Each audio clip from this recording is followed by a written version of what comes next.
In this session, we'll be talking about some significant changes in advanced eDiscovery. We'll be going through the UX changes, user interface changes within core eDiscovery, how we're streamlining the processes using collections and testing and automatically putting that into a review set. Also, the review sets have now changed. We can get more metadata about the data that we're reviewing based on the custodian that we're most interested in. We have new tagging capabilities to automatically tag information that we're interested in. We've also have the predictive coding that's come back into the platform. This is in preview today, so we'll show you how that works and some core takeaways for you to go away and read more about it. So here we're inside a case in advanced eDiscovery. This is from inside a risk management solutions. We have that tight handoff from inside a risk to advanced eDiscovery to automatically do that collection of data and put it into a review set for me. I'll show you that in a second. But also we've got data sources. So this isn't just for custodians or people's data that we're interested in, but we can also bring in non-custodial data sources as well. And we announced back at Build that you can now build your third-party applications with that tight integration into our advanced eDiscovery APIs, and then use advanced eDiscovery to interrogate that data inside of that platform, which is pretty neat. Also for collections, formerly known as search, this works in a slightly different way that I covered in a previous video. So now we're doing that discovery of that data, that retrievals of the data in the live repository, but now stipulating the conditions and decide whether I'm going to preview that data before I send it to a review set, or just automatically take a copy of that live data and then put it into a review set to start off or kick off the deep index of that data. Another significant change is review sets, and we're going to spend a majority of our time today on this. If we go into one of these review sets, this is the handoff that I was talking about from inside of risk management. Not only do we get this new interface, but we've also streamlined where all of the menus and the buttons are. So if I go in and preview one of these items in here, we get our native online viewer of this spreadsheet. The conversation view now buttons are down the very bottom here, so I can see there's 47 items that are contained within this conversation. And advanced eDiscovery allows you to thread those conversations if it's email or IM chats as well within Teams. And then using predictive coding, we can also detect near duplicates and exact duplicates. So exact duplicates are basically items that are all the same. I want to understand how many of those I have, but I just want to be able to review one of those.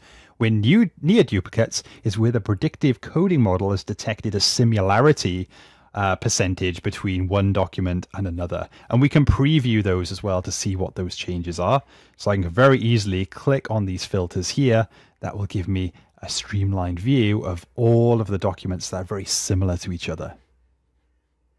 So you can see what's happening here. We're basically filtering or querying on this pivot ID that you can get as part of the metadata for this review set. And let's show you some more filters. So here I've taken the filter off. I've just hidden the preview pane for a second just to show you what all of these different buttons mean. So now we get an overview summary screen, so we can see the extracted documents we've got with this in this review set, any duplicate items, any items have been processed or even failed processing or indexing of that data for various reasons. And we can go in and remediate those if we need to. We've also got this analytics page. So what will happen is when we're running an index on this data, we might want to run analytics on it. So we want to show the reports of what makes up this data. And we can see between different errors we're getting or anything we need to remediate. What are the number of documents by file type? Where is the data coming from, whether it's Exchange or SharePoint? And then how many exact duplicates or unique attachments do we have within this?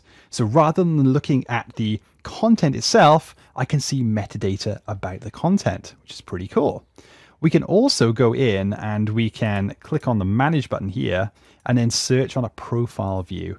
The idea of this is you can use widgets and filters to streamline down that metadata that we're interested in, for example, based on the custodian that I'm searching on. So if we choose Oscar here as part of the filter and we click away from that screen, this content or these widgets now are filtered directly on that person. the way that we filter data is key now with an advanced eDiscovery. So just going back to our review set for a second, we can see that we've got BERT as a filter. We can go in and obviously change those filters to whatever we want them to be. But we can also edit these filters. So before, in the old advanced eDiscovery UX, we were able to see things like what was the dominant theme or what was the themes list. So this is using predictive coding to pull out what the common things is being talked about in that data set. So now I can filter based on the themes. Because that predictive coding has already gone through and assessed the data set, now I can filter very, very easily on all those items within there. So again, I can click on that filter of computer course fail, and then be able to filter that data set in place. So like I said, everything is done on filters now, and we can go in and we can redefine what our search filters are. So just to call out a few more in here is around inclusive types or dominant themes, attorney-client privileges, or even prediction score, which we'll go into in a moment. We can also filter based on group IDs or family IDs or conversations. So you're reusing that metadata that we're collecting, or if it's got sensitivity types attached to the document, then we can also bring that back as part of the filters. Another super cool feature I've been showing customers for years now is being able to tag items. So if I open up this email and I bring up the tagging panel, if this item needed legal advice, for example, I could tag it and then use the filters to show me everything or anything that's been tagged that requires legal advice. From there, I could decide to export into another review set of my choice, and then legal could just view those items that are pertinent to them. But if we think about it, if there's one individual email that has multiple attachments in there, ideally I would need to go through and review each of those attachments in the email to tag it. Now, that can cause a lot of time and pain. So there's a new feature now where we can choose tag by query. And that means we can choose the tag of our choice, and we can say this tagging selection is items that match to apply to a query, associated family items, that's where I was talking about that email and the associated attachments, or any conversational items as well. So we can start a tagging job, it'll go through our data set and then start tagging automatically for me. Isn't that cool? Some other features in here you may have not seen yet is under analytics, we can now manage the predictive coding capabilities. So this allows us to use a combination of human learning and predictive coding to teach the system what is relevant or not relevant to this case. Before we go into that, let's talk about what happened in 2015. So Microsoft acquired an organization called Equivio. Their specialism was to provide machine learning capabilities for eDiscovery. So that meant that you could use human beings to teach the system what was relevant or not relevant for a case, and then have a look at the similarities between that learning and a model that was being created, building the accuracy about what was pertinent to that case. So if we think about when we're giving that data to an external lawyer or an attorney to review, they cost a lot of money. They might be able to review like 100 items within like a couple of days, but that equates to a large monetary value when you're going through a legal case. So what we did is we brought this into an older version of advanced eDiscovery. It was more of a kind of handoff process, and you can see a screenshot of what it used to look like in the bottom left here. But now we've gone through and made this a lot more streamlined. So you're able to refine the review set, we're able to query the data set and cull the information that we want. But if it's a really large data set, it might be better use of my time to train the system up to, say, 2,000 items, because this data set might be like trillions of items, right? But once we've taught the system about what's relevant, now it's given me a report back to say, hey, you're going to bring back 30% of this data set that is now relevant to this case. So let's go through what predictive coding actually means. So predictive coding isn't without human interaction. So machines don't just suddenly wake up one day and decide, hey, I'm going to drive a car, or I'm going to look at this review set. Humans have to train it. Now, this is what I'm looking for, and this isn't what I'm looking for. And it's using predictive coding to look at the similarities of that data. So if we think of one item which is totally dissimilar to another, then we can discard that item and say it is not relevant to this model or relevant to this case. And the way that it works is we do that collections process, that retrieval of that data, and we can use the filtering I've just shown you earlier on today, but now we can train the system in rounds, so 50 items per round, and we're building up this control set of what is relevant, what is indeterminate, and then what is relevant to my case. And the system's giving it a predictive score to this, which is actually written into the metadata of those items within the review set. So the filters I was showing you earlier on mean that I can say, hey, show me everything that is relevant, or show me everything that isn't relevant, just to double check that. The way that the predictive coding scores this content is by a simple calculation that you can see on the screen here. So where the beta refers to the relative weighting of precision and recall, and the beta of 1 weighs the value of the precision and the recall equality. So what's the process that we need to go through while we're training the system?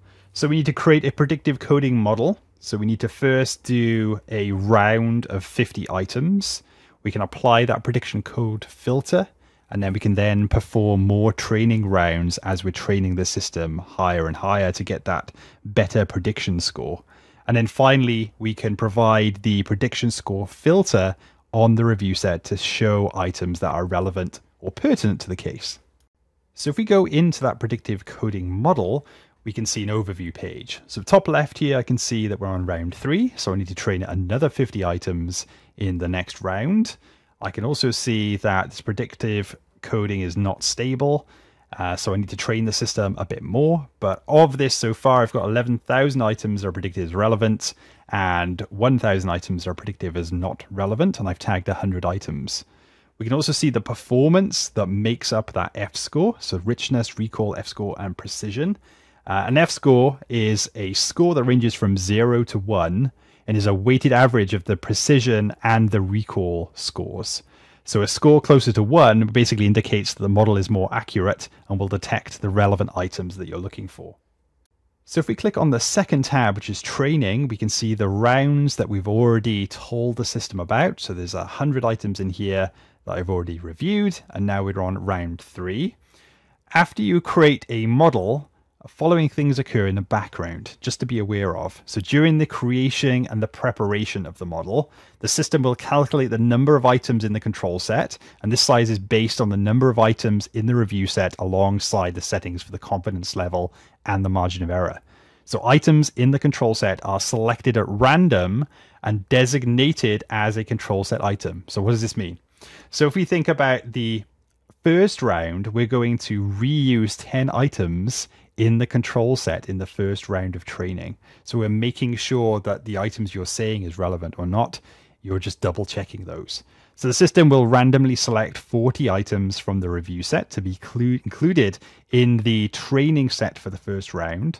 Therefore, the first round of training includes 50 items for labeling, 40 items for the training set, and then 10 items for the control set.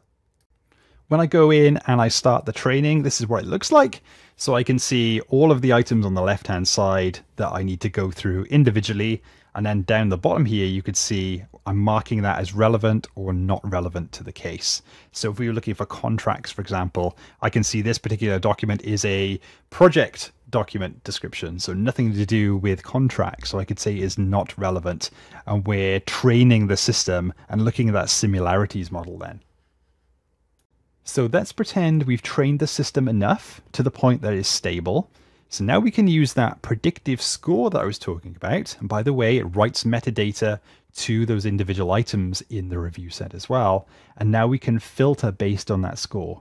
So in general, a prediction score is between 0 and 0.5 assigned to items as a prediction that is not relevant. So items that are assigned a score between 0.5 and 1, those are the items that are predicted as relevant to the case.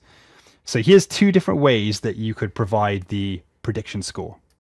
We could prioritize the review of the items that are predicted as relevant, or we could even cull items in the review set that are predicted as not relevant. So those are two different ways. Alternatively, you could also use the filtering to deprioritize the review items of non-relevance within the data set as well. So I hope you found that interesting. There's a number of key takeaways I thought would be brilliant for you to go and learn more about it. There are some Microsoft docs that allow you to go deeper into the mechanical workings of predictive coding. There's also an example here as well about how predictive coding is being used in a court of law. So it's not just Microsoft technologies, but other technologies out there as well. We've got some new advanced eDiscovery APIs. These are in preview or beta at the moment, but they allow you to streamline processes of going to do that custodian collection or running cases automatically. And we have partners in this space that allow you to go away and streamline that process you can work with.